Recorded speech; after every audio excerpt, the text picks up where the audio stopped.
ॐ श्रीकृष्ण शरणं मम गोपिका जीवन स्मरणं गोविन्दा गोविन्द सद्गुरुनाथ महाराज की जय। शुक्लां भरधरं विष्णुं शशिवर्णं चतुर्भुजं प्रसन्नवदनं ध्यायेत् सर्वविघ्नोपशान्तये। नमो नमः सद्गुरुभ्यो नमो नमः। नमो नमः सद्गुरुभ्यो नमो नमः। सच्चिदानन्दरूपाय विश्वोत्पत्त्यादिहेतवे तापत्रय विनाशाय श्रीकृष्णाय वयं नुमः। यं प्रव्रजन्तमनुपेतमपेतकृत्यं द्वैपायनो विरह कातर आजुहाव पुत्रेति तन्मयतया तरवोऽभिनेदुः तं सर्वभूतहृदयं मुनिमानतोऽस्मि। यस्वानुभावमखिल श्रुतिसारमेकम् अध्यात्मदीपम् अतिथितीर्षतां तमोऽन्धं संसारिणां करुणयाः पुराणगुह्यं तं व्याससूनुमुपयामि गुरुं मुनीनां। योगीन्द्राय नमस्तस्मै शुकाय ब्रह्मरूपिणे संसारसर्पदष्टं यो विष्णुरातममुमुचते। कालव्यालमुखग्रास त्रासनिर्नाशहेतवे श्रीमद्भागवतं शास्त्रं कलौकीरेण भाषितम्। एतस्मादपरं किञ्चित् मनःशुद्ध्यै न विद्यते। जन्मान्तरे भवेत् पुण्यं तदा भागवतं लभेत्। ज्ञानवैराग्यसम्पूर्णान् हरिभक्तिपरायणान् पूर्वाचार्यातहं वन्दे सम्प्रदायप्रवर्तकान्। भगवन्नाम साम्राज्ये लक्ष्मी सर्वस्व विग्रहं श्रीमद्बोधेन्द्र योगीन्द्र देशिकेन्द्रम् उपास्महे। कलिकालोचितं धर्मं नाम संकीर्तनात्मकं निर्णेतुम् अवतीर्णं तं प्रीमिकं सद्गुरुं भजे। हरे रामेति कृष्णेति नाम संकीर्तनं सदा लोकक्षेमाय कुर्वन्तं प्रीमिकं सद्गुरुं भजे। जन्माद्यस्य यतोऽन्वयादितरतश्चार्तेष्वभिज्ञस्वराट् तेने ब्रह्महृदाय आदिकवये मुह्यन्ति यत्सूरयः। तेजो वारिमृदां यथा विनिमयो यत्र त्रिसर्गो मृषा धाम्ना स्वेन सदा निरस्तकुहकं सत्यं परं धीमहि। धर्मः प्रोज्झितकैतवोऽत्र परमो निर्मत्सराणां सतां वेद्यं वास्तवमतृवस्तु शिवदं तापत्रयोन्मूलनम्।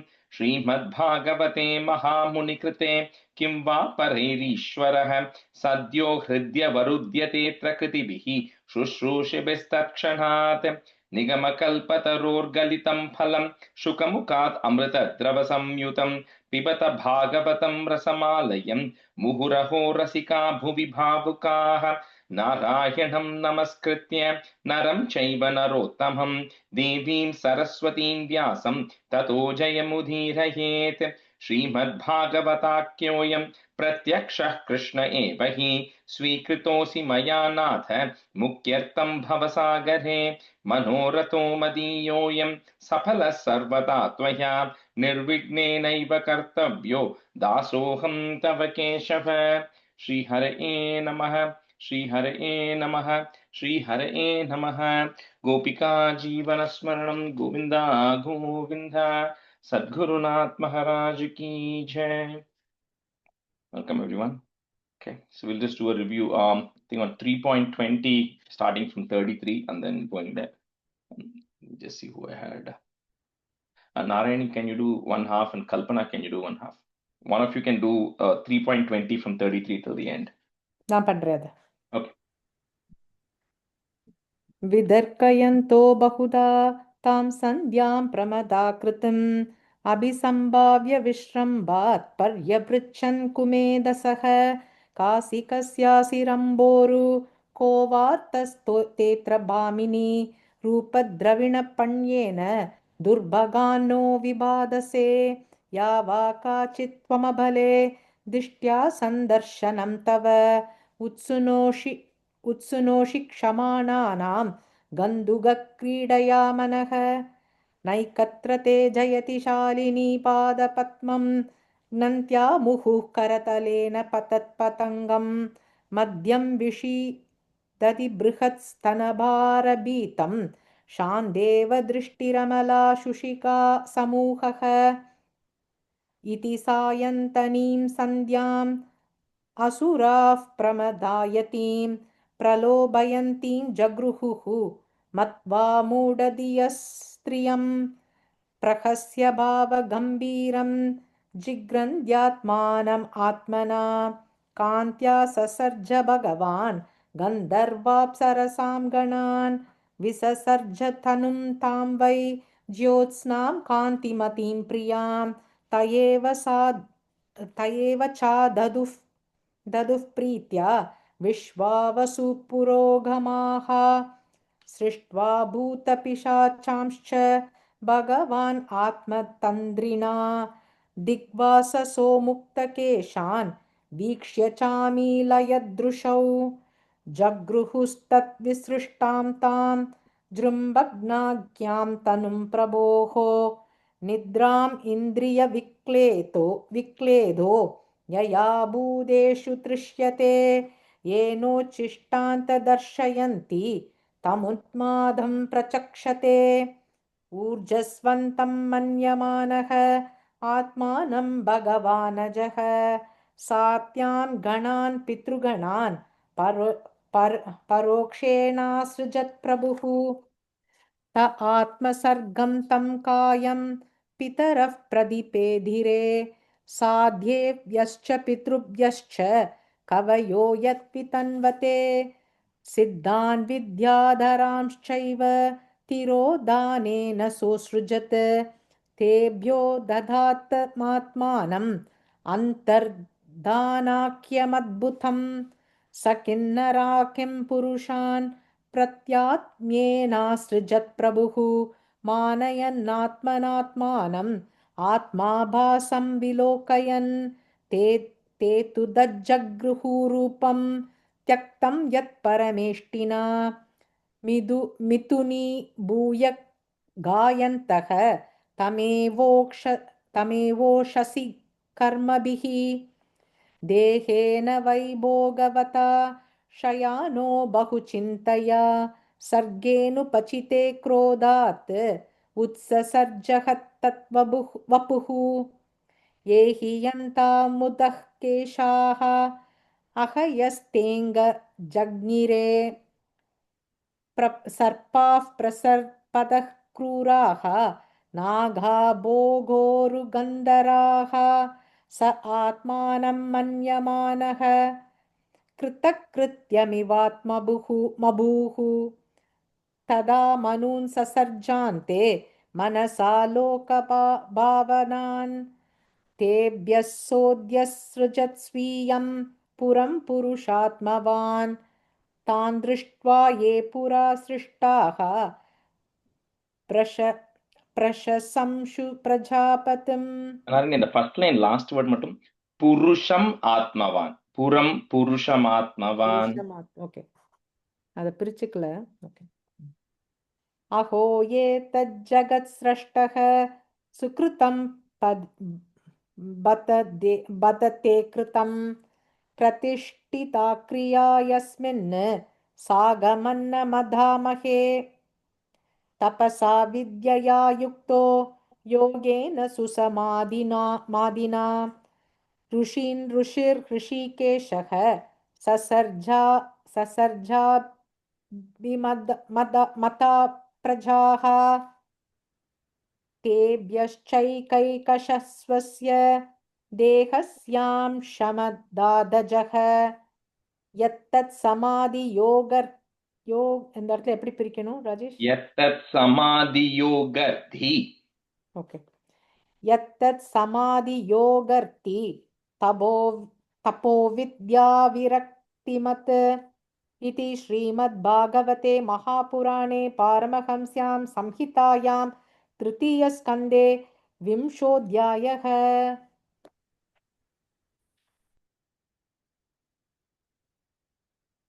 Kalpana, you can do the. अत 21ोऽध्यायः. विदुरोवाच स्वायम्भुवस्य च मनोः वश परमसम्मतः कथ्यतां भगवान् यत्र मैथुनेनैधिरे प्रजाः ஃபர்ஸ்ட் லைன்ல प्रियव्रतो வம்ஷப், அந்த வம்ஷப் பரம. ஓகே. ओ वंश okay And then second line Bhagavan, वंश not Bhagavan. Yeah, Bhagavan.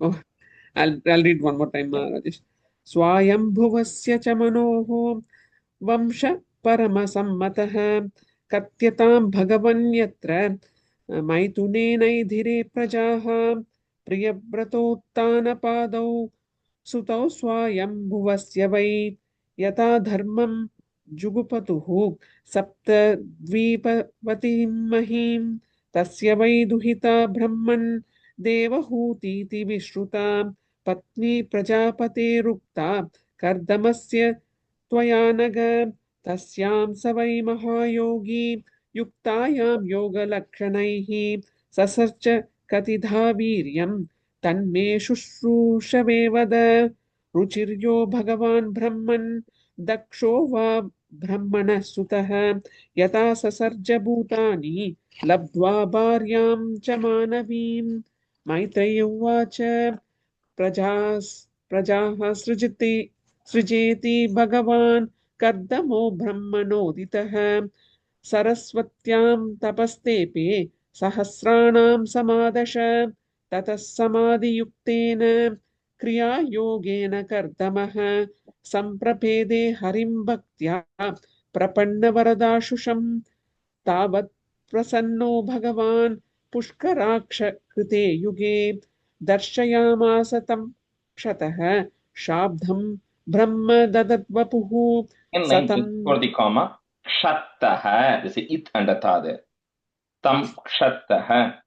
क्षतः दर्शयामास तं क्षतः शाब्दं ब्रह्म ददद्वपुः सतं विरज सतं विरजमर्काभं सितपद्मोत्पलस्रजं स्निग्धलीलाक स्निग्धलीलालकव्रात वक्त्राब्ज विरजोम्बरं किरीटिनं कुण्डलिनं शङ्खचक्र शङ्खचक्रगदाधरं श्वेतोत्पलक्रीडनकं मनः स्पर्शस्मितेक्षणं विन्य विन्यस्तचरणाम्बोजम् அது अंसदेश Yeah, Amsa Deshe. अंसदेशे गरुत्मतः दृष्ट्वा केवस्थितं वक्षः श्रियं कौस्तुभकन्दरं जातहर्षोपतन्मूर्ध्ना क्षितौ लब्धमनोरथः गृणात् प्रीतिः प्रीतिः Just a Preeti and then a plus. okay. गीतिर्स्वबत् sorry गीर्भिस्त्वभ्य गीर्भिस्त्वभ्यगृणा प्रीति स्वभावात्मा कृताञ्जलिः ऋषि उवाच जुष्टं बताद्या किल सत्वराशेः सांसिद्यमक्ष्णोस्तव दर्शनान्नः यद्दर्शनं जन्मभिरीड्य साद्भिः आशासते योगिनो रूढयोगाः The second line just before the comma, sadbihi. You said sa, just a sa, sadbihi. Yeah. Oh, sadbihi. यद्दर्शनं जन्मभिरीड्य सद्भिः आशासते योगिनो रूढयोगाः ये मायया ते हतमेधसत्त्वत्पादारविन्दं भवसिन्धुपोतम् उपासते कामलवाय तेषां राशीसकामान् निरयेऽपि ये स्युः तथा स चाहं परिवोढुकामः समानशीलां गृहमेधधेनुम् उपेयिवान्मूलमशेषमूलं दुराशय कामदुगाङ्घ्रिपस्य प्रजापतेस्ते वचसादीशतन्त्या लोककिलायं कामहतोऽनुबद्धः अहं च लोकानुगतो वहामि बलिं च शक्लानिमिषाय तुभ्यं Shukla, लोकां Shukla Nimishaya. Last word. बलं Bal- च शुक्लानिमिषाय. What did I say, Rajesh? You said Shakla, it's Shukla Nimishaya. Oh. बलिं च शुक्लानिमिषाय तुभ्यं लोकांश्च लोकानुगतान् पशुंश्च हित्वा श्रितास्ते चरणातपत्रं परस्परं गुणवादसीदुपीयूष निर्यापितदेहधर्माः न तेजराक्षाभ्रमिरायुरेषां त्रयोदशारं त्रिशतं षष्टिपर्व शन्नें यनन्तच्चति यत्रिनाभिः करालस्रोतो जगदाचिद्यदावत् एकस्वयं सञ्जगतः सृक्षया. Sorry, I'll try it one more time. And under Ekaswayam you can't, it doesn't exactly break in the middle because the I is coming, so you kind of have to say the whole thing together. together. Ekam swayam sanjagata sisrikshayad sorry, I'll try it one. Ekasvayam Sisrikshaya. sanjagatasi shikshaya dvitiyayatmannadi yogamayaya. Okay. Evam ekam swayam sanjagata sisrikshaya dvitiyayatmannadi yogamayaya सृजस्यदप्पासि पुनर्ग्रसिष्यते यतोर्ननाभिर्भगवन् स्वशक्तिभिः, right? Yeah. स्वशक्तिभिः. And the first line is ekaha. So it's ekas. You said ekam.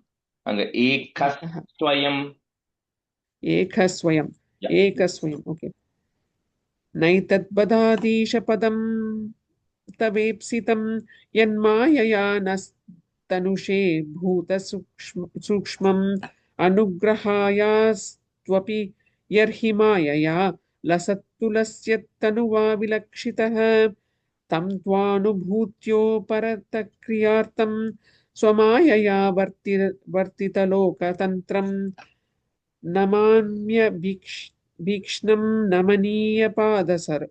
पादसरोजमल्पीयसि कामवर्षं ऋषिरोवाच इत्यव्यलीकं प्रणुतोऽब्जनाभस्तमाभ sorry. Nabaha anga visarga irukku. Oh, nabaha, correct. Okay. इत्यव्यलीकं Pranutobhya.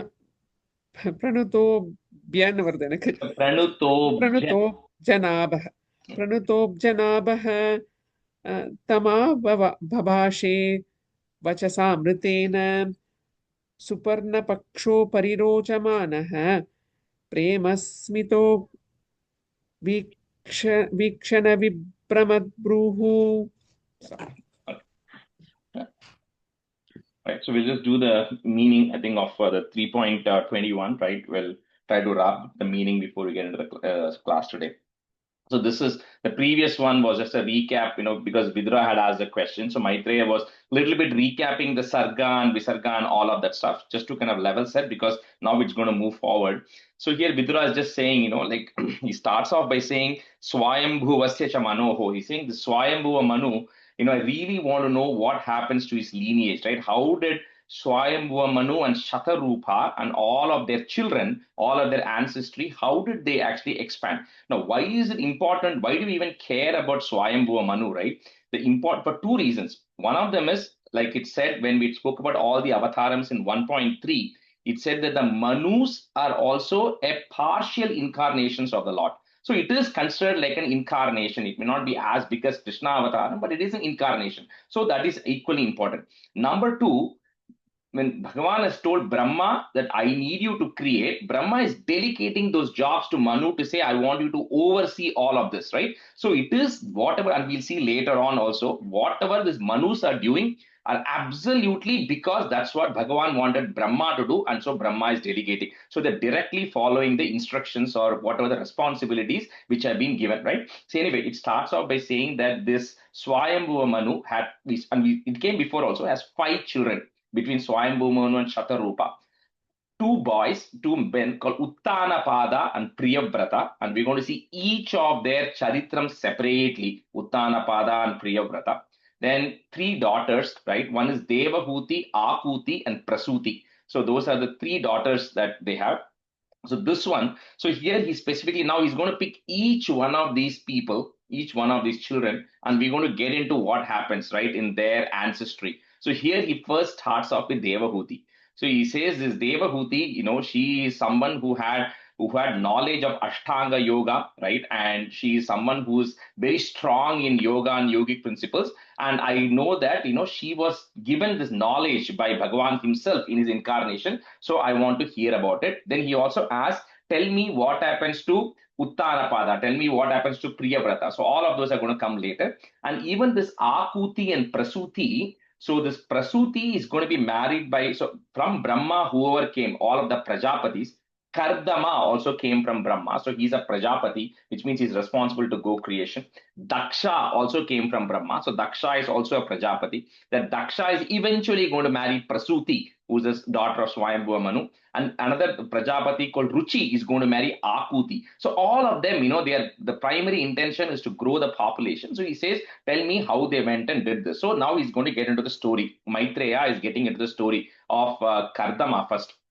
So he says this Kardama Muni, so on the banks of river Saraswati, where it is going around the Bindu Sarovar, right? That region of the Bindu Sarovar, which is in the northeast, right? The Bindu Sarovar area where Saraswati is going around, there Kardama Muni is doing penance. And he's doing the penance for 10,000 years. Because remember, Satya Yuga, the duration is, Kali Yuga is 432,000 years. Satya Yuga is 4 times that. So 432 times 4, right? So it's that big duration is Satya Yuga. So people lived for like several thousands and thousands of years. So Kardama Muni is doing penance for 10,000 years. So in that 10,000 years, Kardama Muni is now, it focuses on, he says, Samprapede Harim Bhaktya in stanza 7. So he's meditating on Lord Hari, with something in his mind, right? We'll see what he has in his mind. So he's meditating on that form of Hari. So at that time, Bhagavan then shows up in front of Kardama Muni, and it says very nicely, although you are described in the Vedas in a certain form or formless as Brahman, you do take forms, O Bhagavan, and that form you take is the form that the person is meditating on. Now, in this case of Kardama Muni, he is meditated for 10,000 years and is meditating on a specific form of Bhagavan, which is described in stanza 9, 10, and 11, right? He says, you are then coming where, we are coming with your dark gray, blue color hue. You are wearing Sita Padmot, where is that name? Sita Padmot Palasrajam. You are wearing white lotus and lilies as a garland. You are wearing your Pitambaram, and, your face is like smiling face as always. Kiritinam Kundalinam, you are adorned with appropriate jewelry. Shanka Chakra Gadhadaram, you are having Shankam, Chakram, and Gada in your hands. And then you are having the white lily in your 4th hand, and with a very smiling face, you're coming. And then I'm just trying to look for the specific words where it comes. Yeah, Kaustuba Gandharam, you're wearing your Kaustuba jewel. We are seeing your Shivat mark. So all of this is standard, right? Every time Bhagavan comes, it's the same description that comes. But there's one thing which is very unique when Kardama sees Bhagavan. He is coming on Garuda, but he comes sitting on Garuda. But then when he's sitting on Garuda, Kardama Muni cannot see the feet of Bhagavan. Right? Kardama Muni is imagining the full standing form of Lord.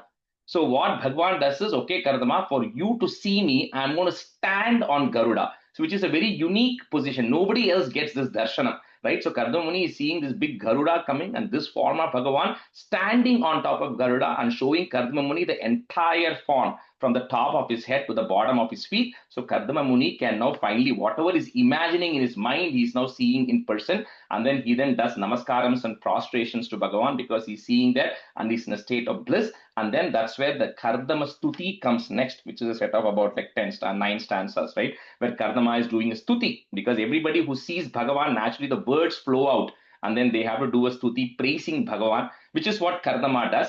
And in that stuti, he then asks one request, which is his main request. He's saying that, no, typically you could say, Kardama, you are seeing Bhagavan. Why wouldn't you ask for liberation? Because Bhagavan is there in front. But not everybody needs to ask for liberation, because doing service to what Bhagavan wants you to do is equally good as well. That will lead to liberation. And that Bhagavan himself is going to say that later on. So Kardama is saying, I've been ordained by Brahma to go grow the population. And for me to grow the population, the human population, I need to marry somebody who's appropriate. And what by appropriate is somebody who's aligned with my thought, because Kardama is going to tell later on in the next chapter, he's going to tell when Swayambhu Manu comes what kind of a person he wants to marry. But here he says, I want to marry somebody who's aligned with my principles, and then I need to grow the population. So please surrendering to you. And he says, I'm unintelligent because I'm asking you that I want to marry somebody, right? So please give me a suitable wife. But then you know what is right, and then you will do the right thing. So that is one line comes in there, but majority of it is the stuti that Kardama does, which is the Rishiru Vacha, which comes from stanza 13 to stanza 21.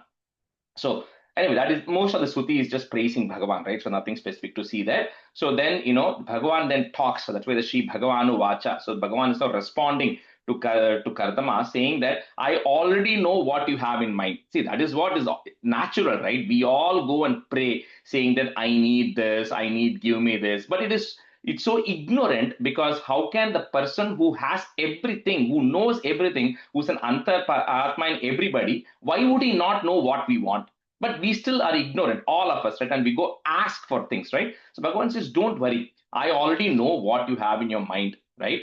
And he says, anybody like you, O Kardama, who's fully dedicated to me, right, who has been doing this tapas for so many years, there's no way your wishes are going to go unfulfilled, right? So I am going to fulfill your wish. And then he tells that Swayambhuva Manu, who is the son of Brahma, who has come from Brahma, who from Brahmavarta is ruling over the land with the 7 oceans. So it says Saptar Navam Mahim, somewhere it will come.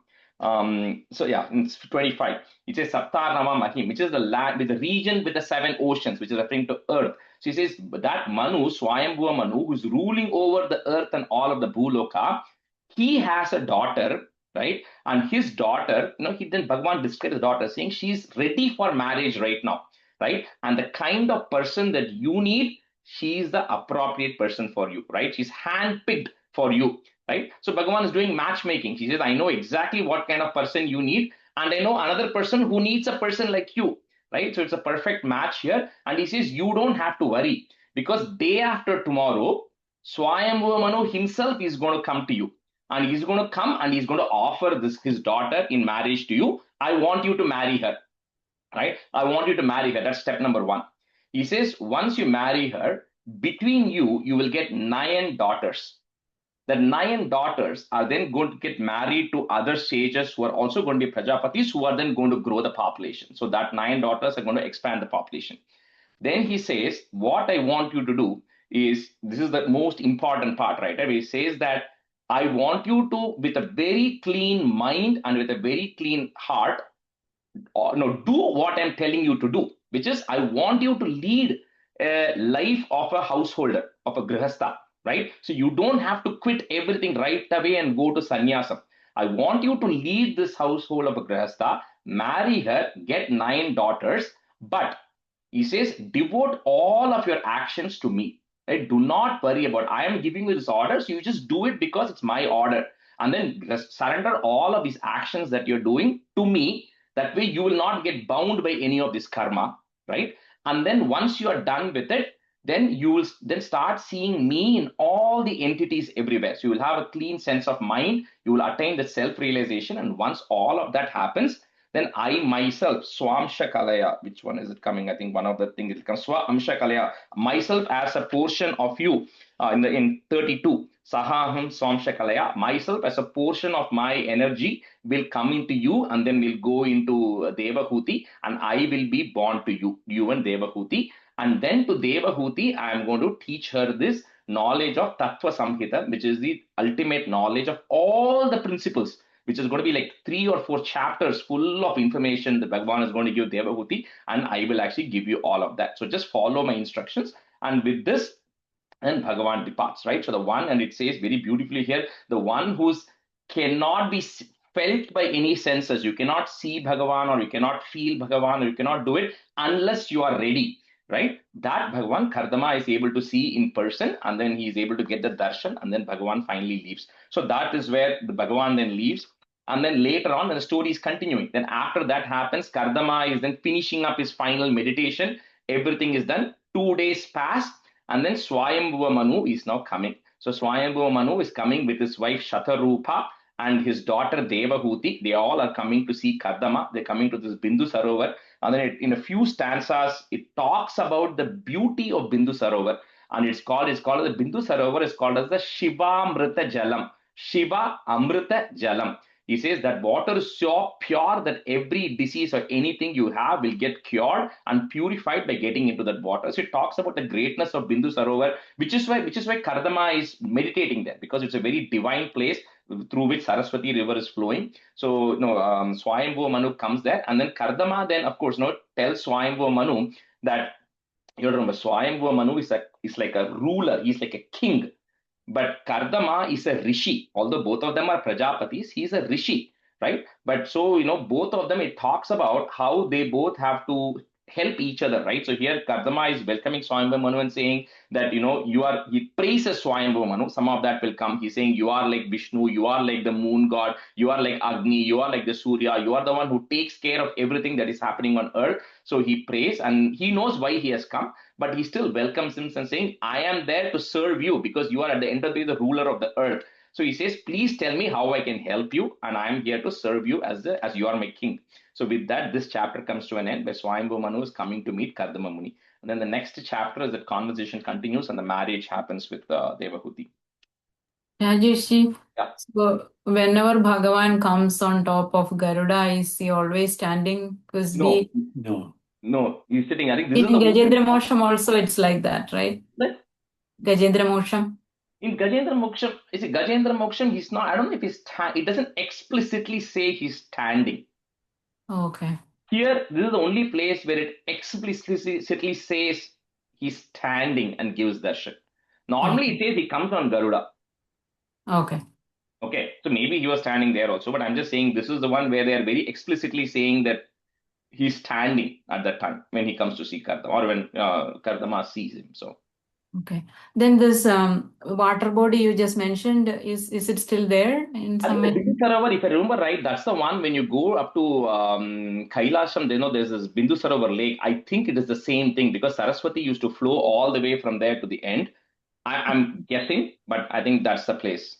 Okay. Like the Manasarovar, the one they call Manasarovar? That is the one which I think that is what is referred to as Bindu Sarovar, but I'm not sure. Okay. What did you say the meaning of that was, Rajeshji? It's called Shiva Amrita Jalam. Shiva Amrita Jalam. Here Shiva refers to curing properties. So it's like nectar which cures, the water which is like nectar which cures everything. So Shiva, and that word will come in the stanza itself. One of the stanzas it will come. So Rajesh, a quick question. The chapter 20th, 39th sloga, Vishwa Vashun Vandrike, Tamil New Year name. Is it a Rishi's name or? Yeah, Vishwa Vasu is a Rishi's name, and I'm trying to remember in the context. I'll tell you. Okay. Okay, no worries. I remembered it, but I forgot now. Okay. All right. So let's see who I had today. Anandji, you can be student, and Shanti, you can be student. I think I saw Shanti today. Oh, Shanti is not there. Okay. Oh, Shanti Irkele. Okay. All right. So we'll start from 23. Shri Bhagavanu Vacha Viditva Tava Chaityam Me, Puraiva Samayojitat Yadartam Atma Niyamaihi. Put a visargan comma instead of the is Niyamaihi. Tvayaivaham Samarchitaha. Shri Bhagavanu Vacha Viditva Tava Chaityam Me, Puraiva Samayojitat Yadartam Atma Niyamaihi. Tvayaivaham Samarchitaha. Shri Bhagavan Vaja Viditva Tava Chaityam Me पुरेव समयोजितद् यथार्थमात्मनीयमेः त्वयेवाहं समर्चितः.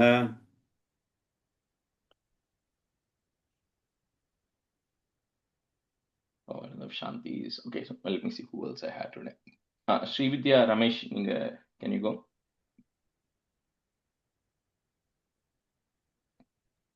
Yes.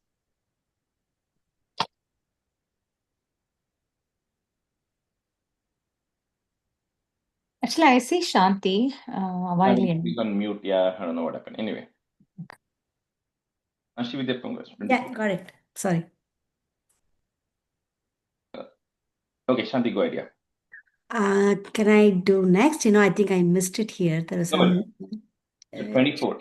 Navai jatu mrishaiva syat, comma, prajadhyaksha madarhanam, bhavat vidheshvatitaram, comma, mayi sanghribitatmanam. Navai jatu mrishaiva syat, prajadhyaksha madarhanam, bhavat vidheshvatitaram, mayi sanghribitatmanam. Navaija. Can I? I think Anand is doing first, you're doing second. Okay, sure. न वै जातुमृषैव स्यात् प्रजाद्यक्षमदर्हणं भवद्विदेशतितरां मयि सम्भ्रभ्यतात्मनां सङ्गृभीत्यात्मनां न वै जातुमृषैव स्यात् प्रजात्यक्षमदर्हणं भवद्विदेष्वतितरां मयि संकृभितात्मनाम्. Sorry, Rajesh. கேக்குறதான பேசுறது? கேக்குறது. Okay, sorry. No, I'll pick you in the next round, yeah. Oh, sure, no problem. Okay. Prajapati Sutas Samrat. You'll have an in Sanskrit. It'll be an in that will become an it when you break it there. So Samrat, comma, Manur Vikhyata Mangalaha, Brahmavartam Yodhivasan, comma, Shasti Saptarnavam Mahim. Prajapati Sutas Samrat, Manur Vikhyata Mangalaha, Brahmavartam Yodhivasan, Shasti Saptarnavam Mahim. Prajapati सुतसम्राट् मनुर्विख्यातमङ्गलः ब्रह्मावर्तं यो दिवसन् शास्ति सप्तार्णवां महीम्. प्रजापति सुदसम्राट् मनुर्विख्यातमङ्गलः ब्रह्मावर्तं यो दिवसन् शास्ति सप्तार्वणां महीम्. Saptarnavam Mahim. सब्धार्णवां महीम्. Sa Cheha Vipra Rajarshihi Visarga, comma. That ir will go on top of ma. Mahishya Shatarupaya Ayasyati Didrukshustvam, comma. Parashvo Dharmakovidaha. Sacheha Vipra Rajarshihi Mahishya Shatarupaya Ayasyati Didrukshustvam Parashvo Dharmakovidaha. सचेह विप्रराजर्षिः महिष्या शतरूपया आयास्यति दिदृक्षुस्त्वां परशो धर्मकोविदः. ससेग विप्रराजर्षिः महिष्या सदरूपया आयास्यति दिदृक्स्त्वां परस्वो धर्मकोविदः. And the word didrukshustvam. दिदृक्षुस्त्वाम्. Yeah, didrukshustvam. Atmajam asita pangim, just breaking at that ma, asita pangim, comma, bayash sheela gunanvitam, mrigayantim patim dasyati. I'm just breaking that thya that is there into a ti and a a. So dasyati, short ti, comma, anurupaya te prabho. Atmajhamasita pangim bayashila gunanvitam mrigayantim patim dasyati anurupayate prabho. आत्मजामसिता पाङ्गिं वयशीलगुणान्वितां मृगयन्तीं पदिं दास्यति अनुरूपायं ते प्रभो आत्मजां सिदापाङ्गीं वयशीलगुणान्वितां मृगयन्तीं पदिं दास्यति अनुरूपाय ते प्रभो समाहितं ते हृदयं यत्रेमान् परिवत्सरान् सा त्वां ब्रह्मन्नृप ब्रह्मन्नृप वधूः काममाशु भजिष्यति समाहितं ते हृदयं यत्रेमान् परिवत्सरान् सा त्वां ब्रह्मन्नृपवधूः काममाशु भजिष्यति समाहितं ते हृदयं यत्रेमान् परिवत्सरान् सा त्वां ब्रह्मन्नृपवधूः काममाशु भजिष्यति समाहितं ते हृदयं यत्रेमान् परिवत्सरान् सा त्वां ब्रह्मन्नृपवधूः काममाशु भजिष्यति. The first line, like hridyam, you said it's hridayam, full da. Oh, de hridayam, okay. Yeah. Yata atma bhritam viryam, navadha prasavishyati, virye tvadiye rishayaha. We're going to add a visarga there because you're going to put a comma there, rishayaha. Next long word cannot be broken. Adhasyantyanja-satmanaha. So you cannot break that word. Adhasyantyanja-satmanaha. Atmanaha is the last word at least. Yata atmabhritam viryam navadha prasavishyati virye tvadihe rishayah adhasyantyanja-satmanaha. यातात्मव्रतं वीर्यं नवदा प्रसविष्यति वीर्ये त्वदीये ऋषयः आदास्यन्त्यञ्जसात्मनः याद आत्मभृतं वीर्यं नवदा प्रसविष्यति वीर्ये त्वदीये ऋषयः आदास्यन्त्यञ्जसात्मनः Tvam chat samyak anushtaya. If you want to break it, you can say ik samyak anushtaya, or you can say it together samyak anushtaya, nidesham ma ushattamaha mai tirti krita shesha, put a plus, kriyarto mam prapatsyase. Tvam cha samyak anushtaya nidesham ma ushattamaha मयि तीर्ति कृताशेष क्रियार्तो मां प्रपत्स्यसे. तं च सम्यगनुष्ठाय निदेशम् उशत्तमः मयि तीर्थी कृताशेष क्रियार्थो मां प्रपत्स्यसे.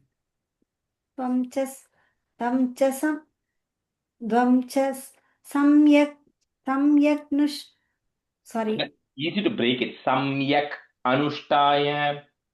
द्वं च सम्यक् अनुष्ठाय निदेशम् उसत्तमः मयि तीर्धिकृताशेषक्रियातो मां प्रपत्स्यसे. कृत्वा दयां च जीवेषु, तत्वा चाभयम् आत्मवान्, just breaking it that ma, मय्यात्मानं सह जगत्, द्रक्ष्यस्यात्मनि चापि माम्. कृत्वा दयां च जीवेषु दत्त्वा चाभयमात्मवान् मय्यात्मानं सह जगत् द्रक्ष्यस्यात्मनि चापि माम्. कृत्वा दयां च जीवेषु दत्त्वा चाभयमात्मवान् मय्यात्मानं सह जगत् द्रक्ष्यस्यात्मनि चापि माम्. कृत्वा दयां च जीवेषु दत्त्वा चाभयम् आत्मवान् मय्यात्मानं सह जगत् द्रक्ष्यस्यात्मनि चापि माम्. Sahaham swamsha kalaya, this is what I was saying, swa amsha kalaya, a portion of me, swamsha kalaya, tvad viryena mahamune, tava kshetre devahutyam, praneshye tattva samhitam.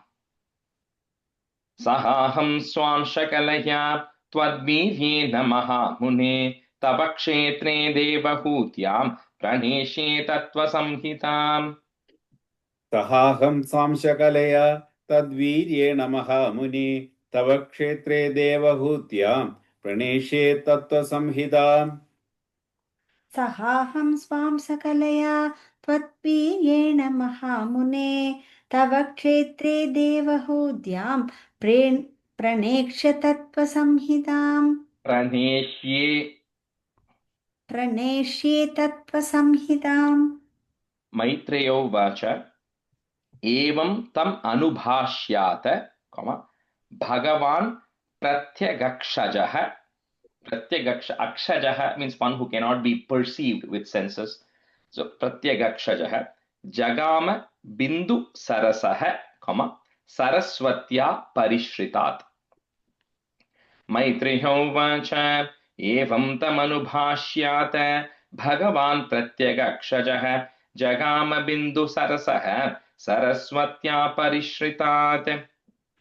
Maitreya उवाच एवं तम् अनुभाष्याद भगवान् प्रत्यगक्षजः जगाम बिन्दुसरसः सरस्वत्या परिसृतात् एवं तम् अनुभाष्याद भगवान् प्रत्यगक्षजः जगाम बिन्दुसरसः सरस्वत्या परिश्रितात् निरीक्षतस् तस्य ययावशेष put a plus Siddheshwar अभिष्टुत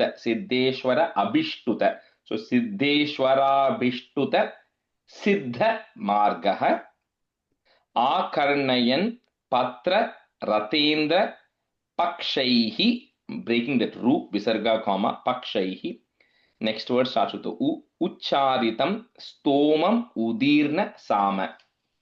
Just talking, the path. So with that, the Bhagavan leaves by the path which is taken by the liberated soul. So Siddha Ishvara, all the people who are liberated, the path they take to go to Vaikuntham, he goes back on that path to Vaikuntham. And then, it says how when the Garuda's wings are flapping, that's where it's like the Vedas sound is coming from that. So Stoma Budhinya Sama Veda sound is coming from the flapping of the wings of Garuda. निरीक्षतस्तस्य ययावशेष सिद्धेश्वराभिष्टुत सिद्धमार्गः आकर्णयन् पत्र रतेन्द्र पक्षैः उच्चारितं स्तोममुदीर्न सामः निरीक्षितस्तस्य ययावशेषण सिद्धेश्वराभिष्टुत सिद्धमार्गः आकर्णयन् पत्र रतेन्द्रपक्षैः उच्चारितं सुस्तोममुदीर्न सामा. Anandji, first line nirikshatas. You said she. निरीक्षतस्स्य. Yeah. Thank you, Rajesh. निरीक्षतस्तस्य ययावशेष सिद्धेश्वराभिष्टुद सिद्धमार्गः आकर्णयन् पत्ररदेन्द्र पक्षैः उच्चारितं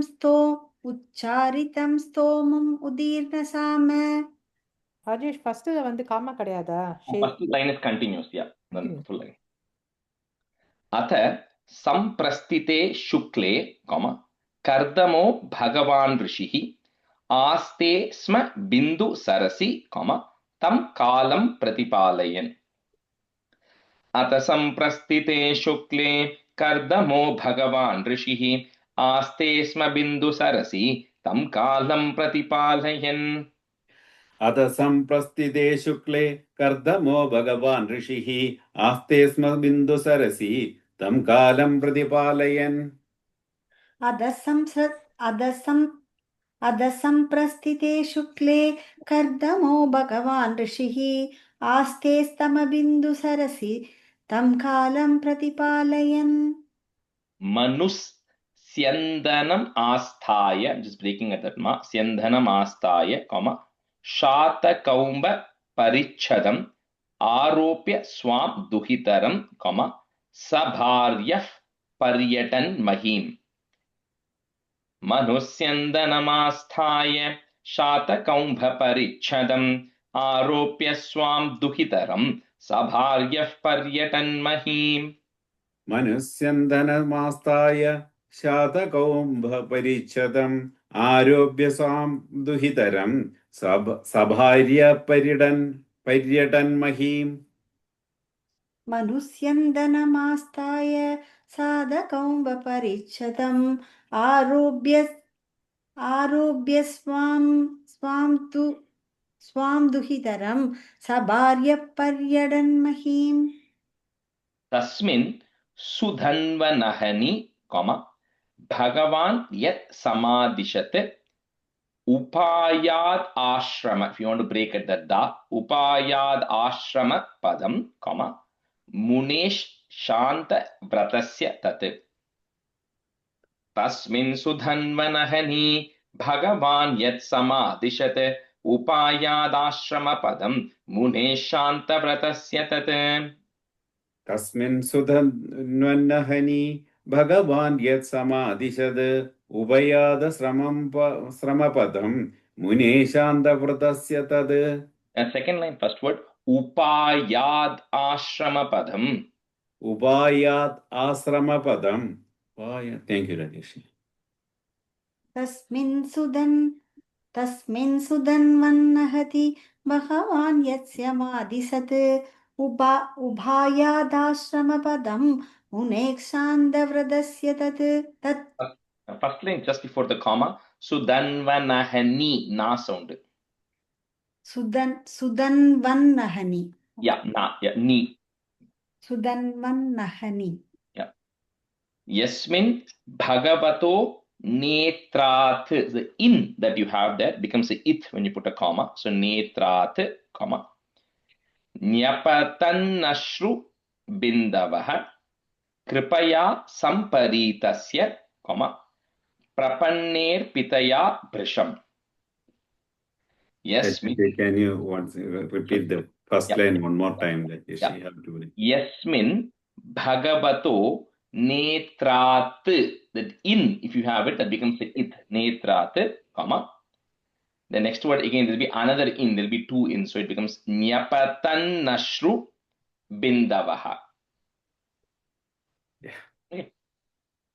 Yasmin Bhagavato Netrat Nyapatannashru bindavaha kripaya samparitasya prapannerpitaya brisham. Yasmin Bhagavato Netrad Nepatan Nasrubindavaha Kripaya Sambaritasya Prapanir Pidaya Brisham.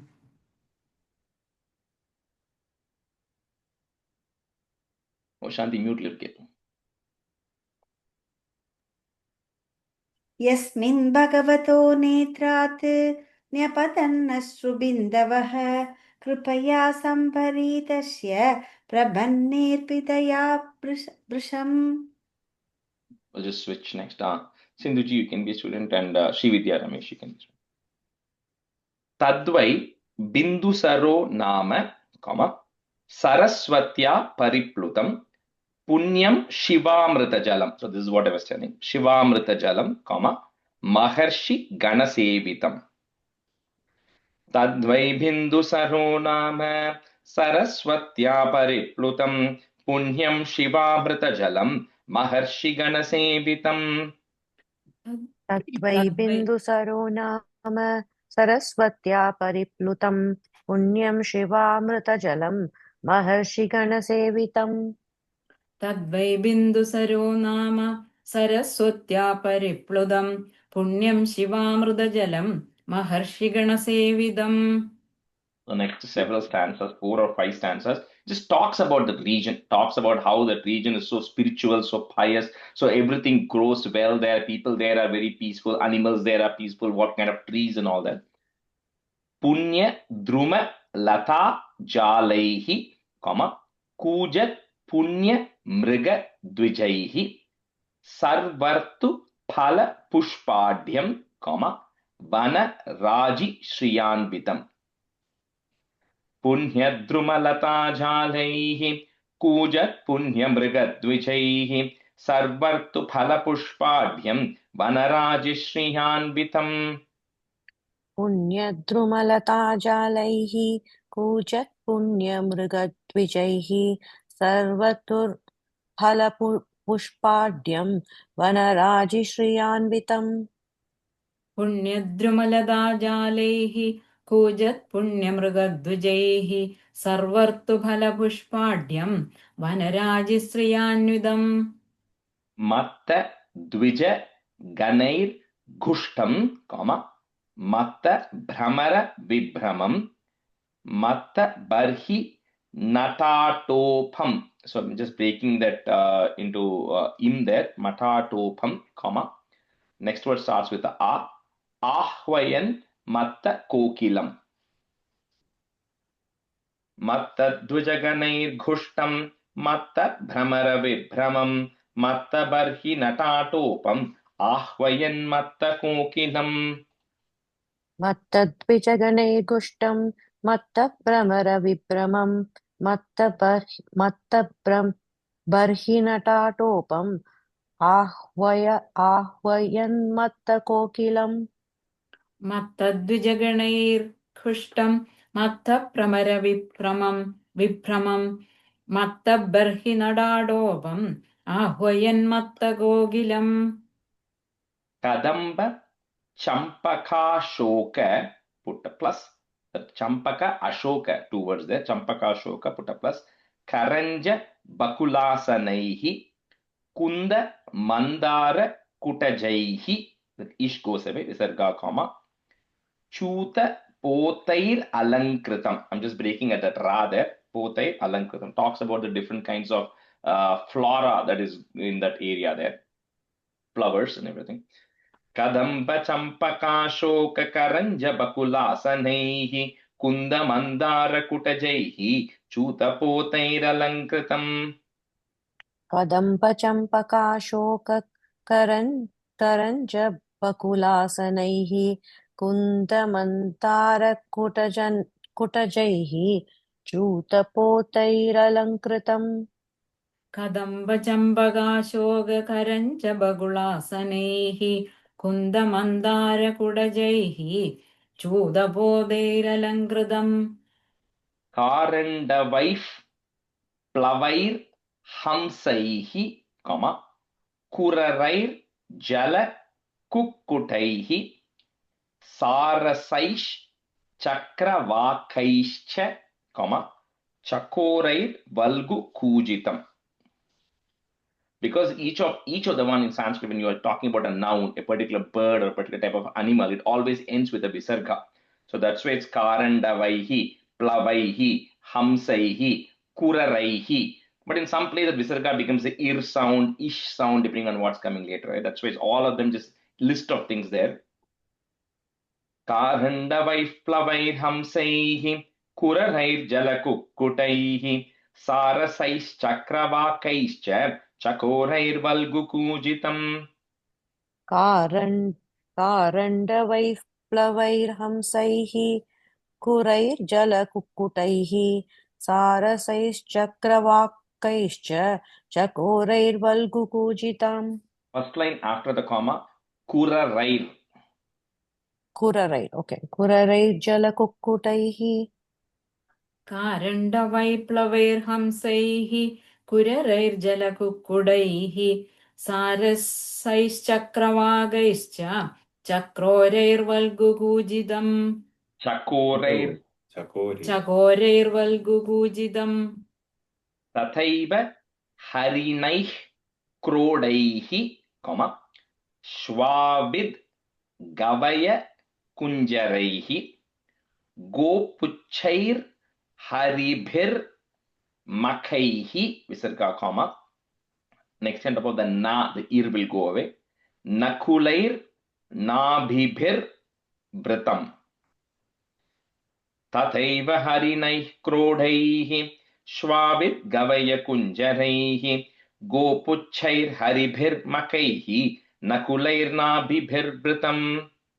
Rajesh, Ajay, Mark. Markaihi or Makaihi? Oh, Markaihi, sorry. Yeah, correct.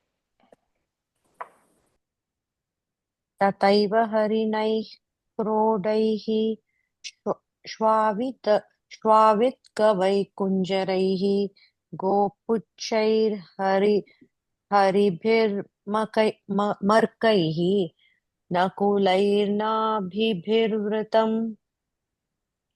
तथैव हरिणैक्रोडैः श्वाविद्गवयकुञ्जरैः गोबुच्छैर्हरिभिर्मर्कैः नकुलैर्नाभिभिर्वृतम् प्रविश्य तत्तीर्थवरं, breaking at that ma, varam, comma.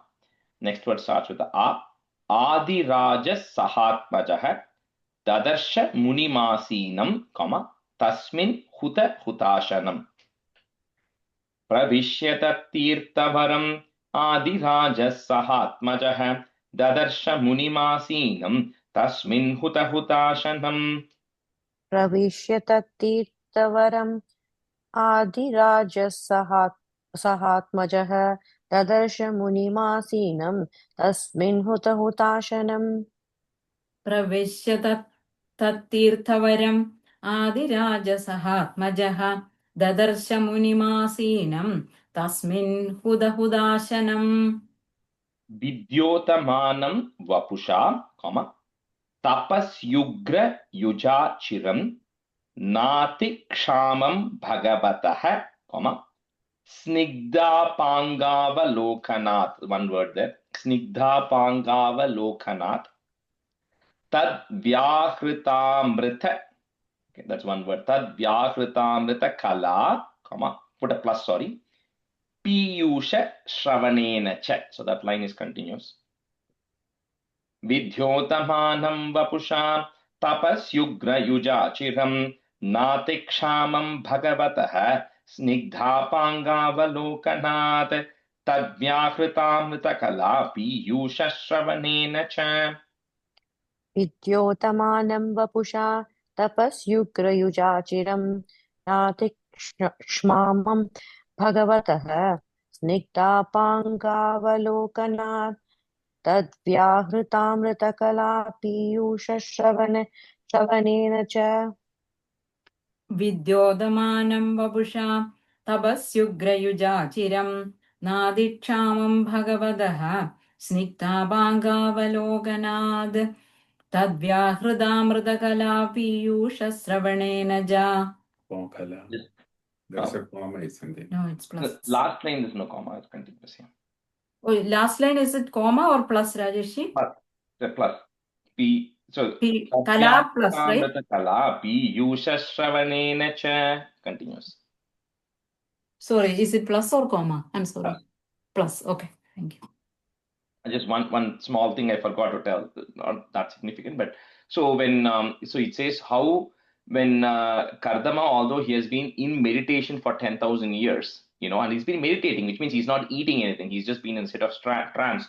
Even then, it says his body had not decayed off like what a normal body would have been, because mainly because when he eventually got darshan of Bhagavan and he heard Bhagavan, so that kind of rejuvenated him.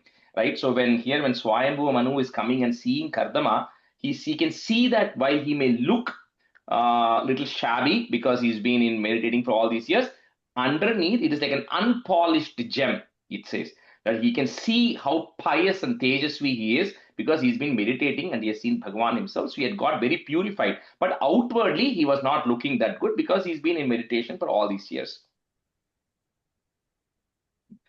Pramshum Padma Palashaksham, Jatilam Chiravasasam, Upasamshritya Malinam, Yatharhanam Asamskritam. I'm just breaking at that ma for ease. Yatharhanam Asamskritam.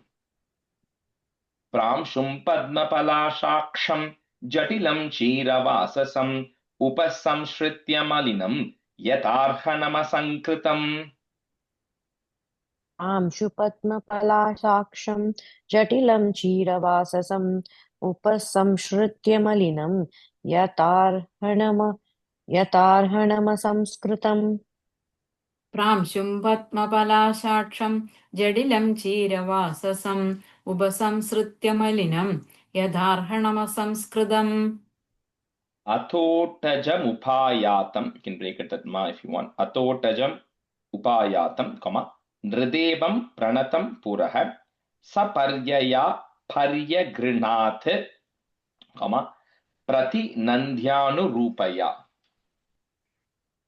Atotajam upayatam नृदेवं प्रणतं पुरः सपर्यया पर्यगृणात् प्रतिनन्द्यानुरूपया अतोटचमुपायातं हृदेवं प्रणतं पुरः सपर्यया पर्यगृह्णात् प्रतिनन्द्यानुरूपया अधोडजमुपायादं नृदेवं प्रणदं पुरः सपर्यया पर्यगृणाद् प्रतिनन्द्यानुरूपया गृहीतार्हणम् आसीनं ब्रेकिंग at that ma comma संयतं प्रीणयन् मुनिः स्मरन् भगवदादेशं you can say it together भगवदादेशं comma breaking at that me there आदेशं इत्याह श्लक्ष्णया गिरा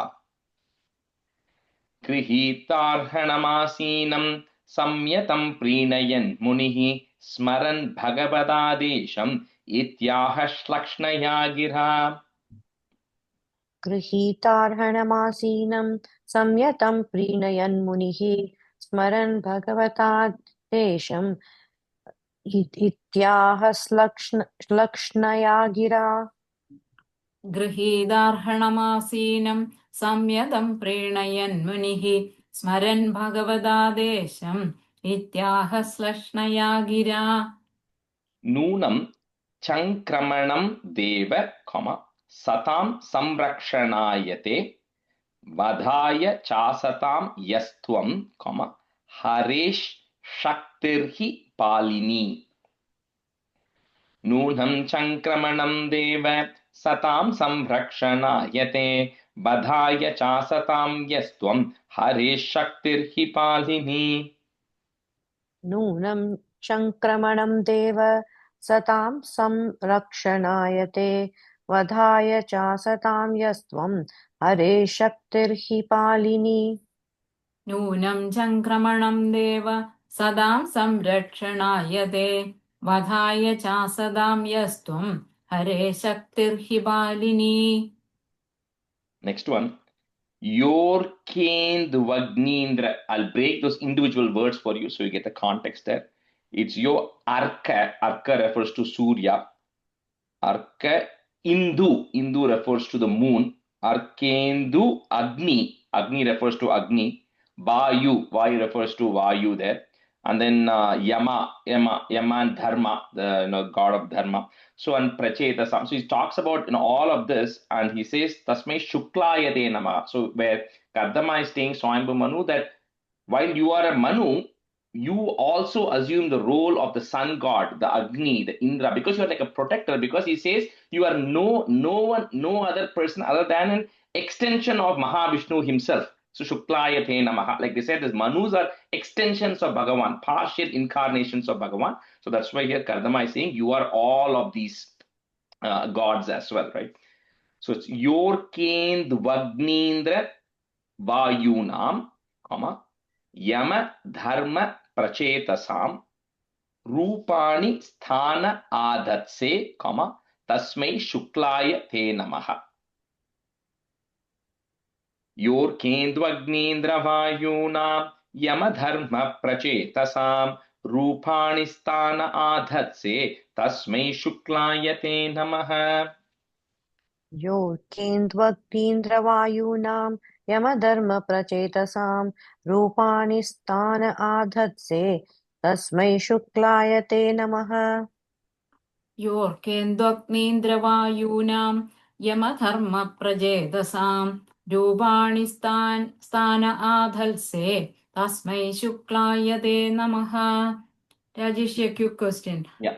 So the Manu is also ruling the entire Brahmandam, that Brahma is responsible No, for Manu only is just Bhumi. the Bhuloka plane, the plane of Bhuloka.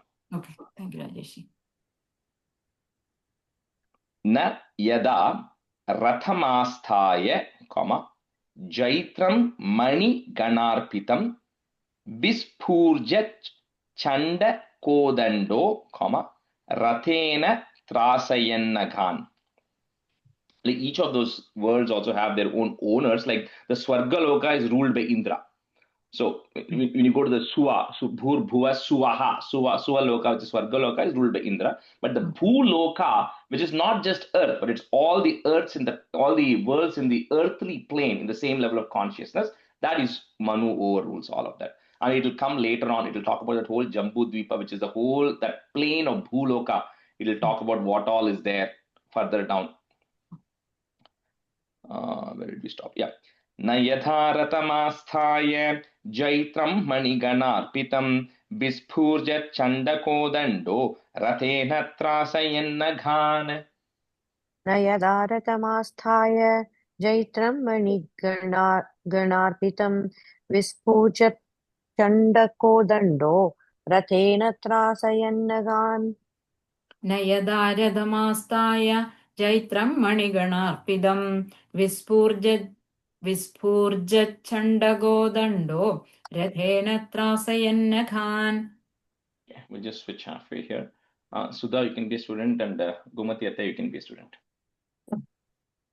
Swa-sainya charana kshunnam, vepayan mandalam bhuvaha vikarshan brihatim senam, paryatasyaamshumaniva. Paryatasyaamshumaniva. It's a amshu, but it's a paryatasyaamshumaniva. So paryatasyaamshumaniva. Swasainyacharanakshunnam vepayan mandalam bhuvaha vikarshan brihatim senam paryatasyaamshumaniva.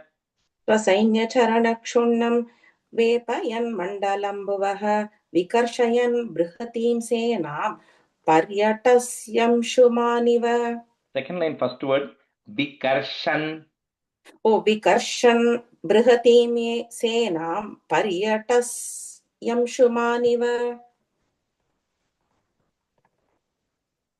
Gomati Atte, I don't know if you're there. Unmute. Okay, let me see who else I had today. Harti is also there. Okay, Sundari, you can be student if you want to chat.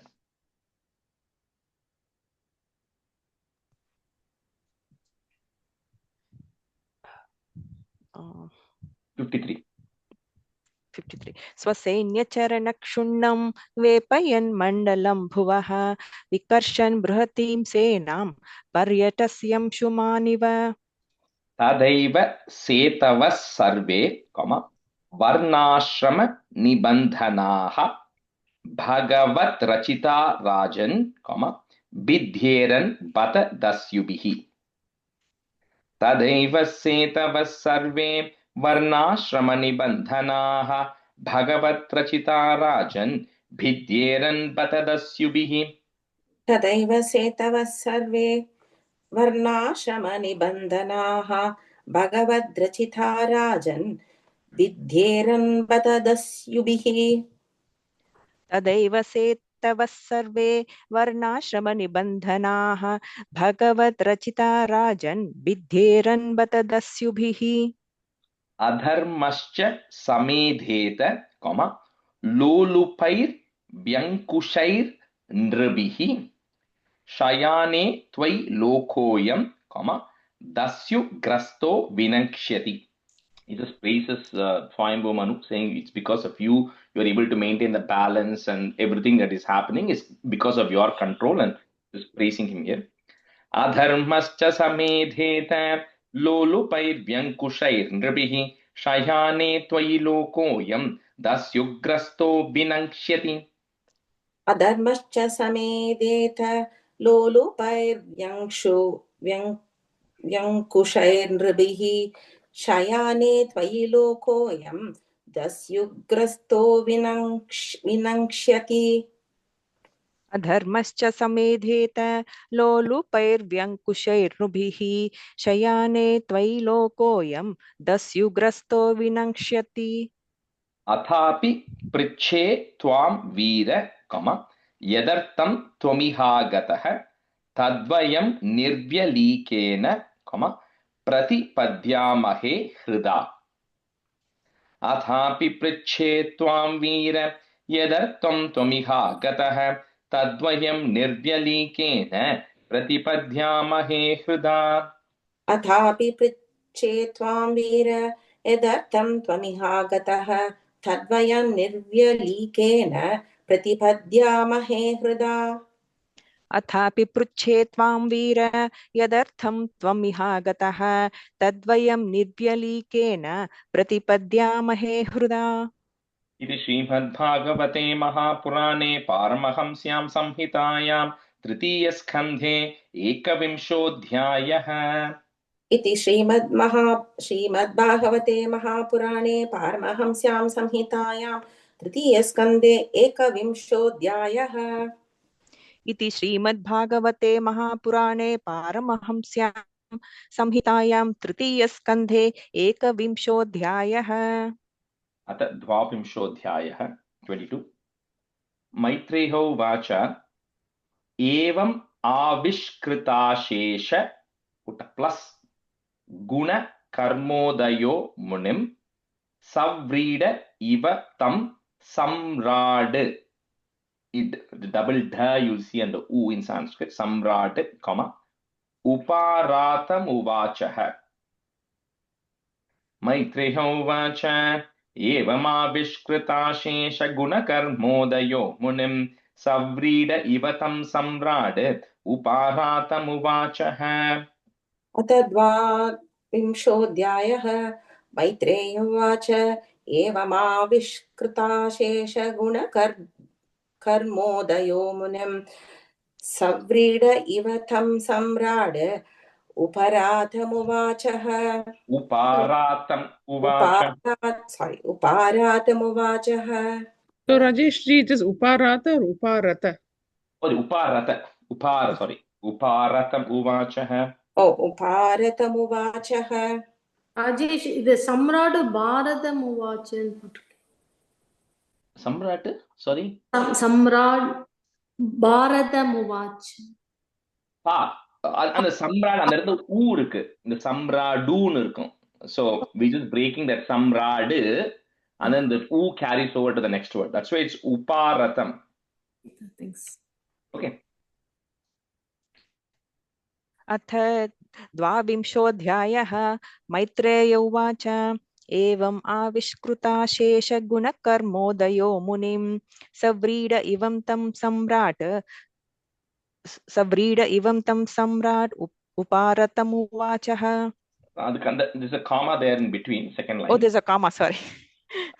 सव्रीड इवं तं सम्राट् उपारतम् उवाचः. Manuruvacha Brahma srijat swamukhatho, Yushman atma paripsaya Chando mayas tapo vidya, put a plus, yoga yuktan alampatan. I'm breaking at that na there, yuktan alampatan.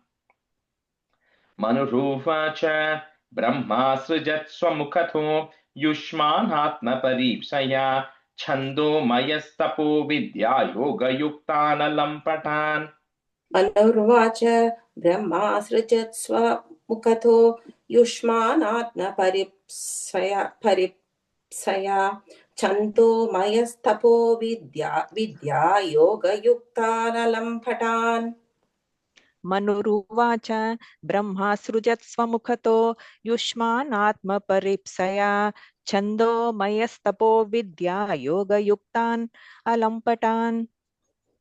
Tat Tranayasrijach. So that's a long word there. Tranayasrijach Chasman, put a plus. Dos Sahasrat Sahasra Path. So that whole line is together. Hridayam Tasyahi Brahma, Kshatra Mangam Prachakshate.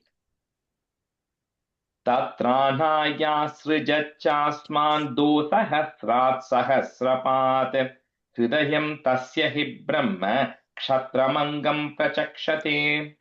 तत्राणयासृजच्छास्मान् दोसहस्रात् सहस्रपाद हृदयं तस्य हि ब्रह्म क्षत्रमङ्गं प्रचक्षते तत्राणायासृजच्छास्मान् दोसहस्रात् सहस्रपात् हृदयं तस्य हि ब्रह्म क्षत्रमङ्गं प्रचक्षते अतो ह्यन्योन्यम् आत्मानं ब्रह्म क्षत्रं च रक्षतः रक्षति स्माव्ययो देवः स यः सदसदात्मकः सद् असत् आत्मकः we can say it together सदसदात्मकः अतो ह्यन्योन्यमात्मानं ब्रह्म क्षत्रं च रक्षतः रक्षति स्माव्ययो देवः स यः सदसदात्मकः अतो ह्यान्योन्यमात्मानं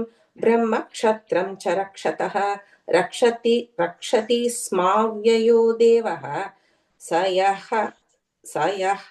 सदसदात्मकः स यः सदसदात्मकः सदात्मकः. The first line, second word, ह्यन्योन्यम्. Okay. अतो ह्यन्योन्यमात्मानं. Okay. अतो ह्यन्योन्यमात्मानं ब्रह्मक्षत्रं च रक्षतः रक्षति स्माव्ययो देवः स यः सदसदात्मकः तव संदर्शनादेवच, that line is going to be continuous, you can put a plus there. तव संदर्शनादेवच छिन्ना मे सर्व संशयाः यत् स्वयं भगवान् प्रीत्या धर्ममाह रिरक्षिषोः. तव संदर्शनादेव छिन्ना मे सर्व संशयाः यत् स्वयं भगवान् प्रीत्या धर्ममाह रिरक्षिषोः. तव संदर्शनादेव छिन्ना मे सर्व संशयाः यत् स्वयं भगवान् प्रीत्या धर्ममाह रिरक्षणोः. रिरक्षिकोः. என்னது கரெக்ட் லாஸ்ட் வேர்ட் என்னது? रिरक्षिषोः. रिरक्षिषोः. ओके. तव संदर्शनादेव छिन्ना मे सर्व संशयाः यत् स्वयं भगवान् प्रीत्या धर्ममाह रिरक्षिषोः. दिष्ट्या मे भगवान् दृष्टो दुर्दर्शो यो कृतात्मनां दिष्ट्या पादरजस् स्पृष्टं शीर्ष्णा मे भवतः शिवम्. दिष्ट्या मे भगवान् दृष्टो दुर्दर्शो यो कृतात्मनां दिष्ट्या पादरजस् स्पृष्टं शीर्ष्णा मे भवतः शिवम्. दिष्ट्या मे भगवान् दृष्टो दुर्दर्शो यो कृतात्मनां दिष्ट्या पादरज स्पृष्टं शीर्ष्णो मे भवतः शिवम्. दिष्ट्या मे भगवान् दृष्टो दुर्दर्शो यो कृतात्मनां दिष्ट्या पादरजस्पृष्टं शीर्ष्णा मे भवतः शिवम्. दिष्ट्या त्वयानुशिष्टोऽहं कृतश्चानुग्रहो महान् अपावृतैः कर्णरन्ध्रैः विसर्गा रन्ध्रैः. Then on top of the jushta there is a ir that will go away. Jushta dishtyoshatiir giraha. So you cannot break that word. Dishtyoshatiir giraha. Dishtya ushatir. So YA and U becomes dishtyoshatiir giraha. दिष्ट्या त्वयानुशिष्टोऽहं कृतश्चानुग्रहो महान् अपावृतैः कर्णरन्ध्रैः जुष्टादिष्ट्योषतीर्गिरः. दिष्ट्या त्वयानुशिष्टोऽहं कृतश्चानुग्रहो महान् अपावृतैः कर्णरन्ध्रैः जुष्टादिष्ट्योषितैर्गिरः. दिष्ट्योषतीर्गिरः. दिष्ट्या त्वयानुशिष्टोऽहं कृतश्चानुग्रहो महान् अपावृतैः कर्णरन्ध्रैः जुष्टादिष्ट्योषतीर्गिरः. The dishtya, he keeps saying, because the word dishtya is like lucky or fortunate. So he just, when Manu is talking to Kartama, he's saying, it's my fortunate that I'm able to, my fortune that I'm able to see you. It's my fortune that, Pada Rajas Prishtam, I'm able to touch the dust coming out of your feet and all of those things. Sabhavan duhitru sneha, put a plus, pariklishtatmano mama, that line is together, shrotum arhasi deenasya, comma, shravitam kripaya mune. Sabhavan duhitrusneha pariklishtatmano mama, shrotum arhasi deenasya, shravitam kripaya mune.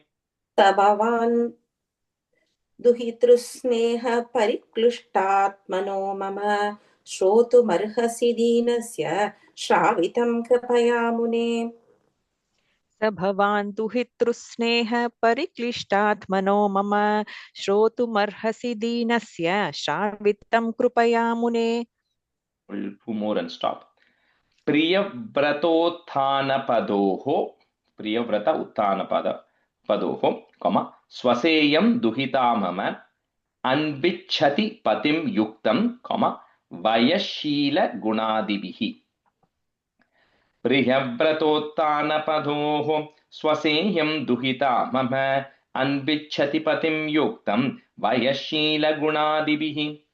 प्रियव्रतोत्थानपादोः स्वसेयं दुहिता मम अन्विच्छति पतिं युक्तं वयशीलगुणादिभिः.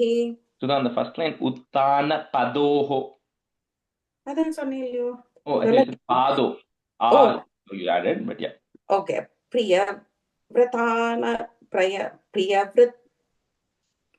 வரல எனக்கு பிரியவ்ரதோத்தான பதோஹோ கரெக்டா प्रियव्रतोत्थानपादोः स्वसेयं दुहिता मम अन्विच्छति पतिं युक्तं वयशीलगुणादिभिः. And you also said Pado. Do you get the Pado in your book or? No. Padoho. Okay. प्रियव्रतोत्थानपदोः स्वसेयं दुहिता मम अन्विच्छति पतिं युक्तं वयशीलगुणादिभिः. यदा तु भवतः शील प्लस श्रुत रूप वयो गुणान् अश्रुणो नारदादेशा, one word, अश्रुणो नारदादेशा, comma, त्वय्यासीत् कृत निश्चया. यथा तु भवतः शील श्रुत रूप वयो गुणान् अश्रुणो नारदादेशा त्वय्यासीत् कृत निश्चया. यदा तु भवतः शील. Go ahead. यदा तु भवतः शील श्रुत रूप वयो गुणान् अश्रुणो नारदादेश त्वयासीत् कृत निश्चया. त्वय्यासीत् कृत निश्चया. यदा तु भवतः शील श्रुतरूपवयो गुणान् अश्रुणो नारदादेश त्वयासीत् कृतनिश्चया. Rajeshi, that second line, Asruno Narada De Sha or Sha? Sha, second Sha. Narada De Sha. Okay, thank you, Rajeshi. All right, we'll stop here today. Shri Hare Namaha, Shri Hare Namaha, Shri Hare Namaha. Gopika Jeevana Smaranam Govinda Govinda. Sadgurunath Maharaj Ki Jai. कायेन वाचा मनसेन्द्रियैर्वा बुद्ध्यात्मना वा प्रकृते स्वभावात् करोमि यत् सकलं परस्मै नारायणायेति समर्पयामि. Thank you, everyone. Thank you, Rajesh. For the August 9th, like I would ideally want you all to pick. I'll also pick some chapters, so don't worry. I'll just going to list it because otherwise it will become very hard as to, we will all be out of sync and nobody will open their mouth. So I want everybody to pick a few chapters that you want and we'll equally divide. How many of us are there? You can pick how many ever you want. I'll put the list. I think we have enough number of chapters for everybody to pick. If you want to do it as a group, go ahead. If you want to do it alone, that's also fine. So there's no restriction, so just pick whichever one. I'll just put it in the sheet so you all can pick whichever ones you want. Okay. Thank you, Rajesh. Thank you, Rajesh. Thank you, Rajesh.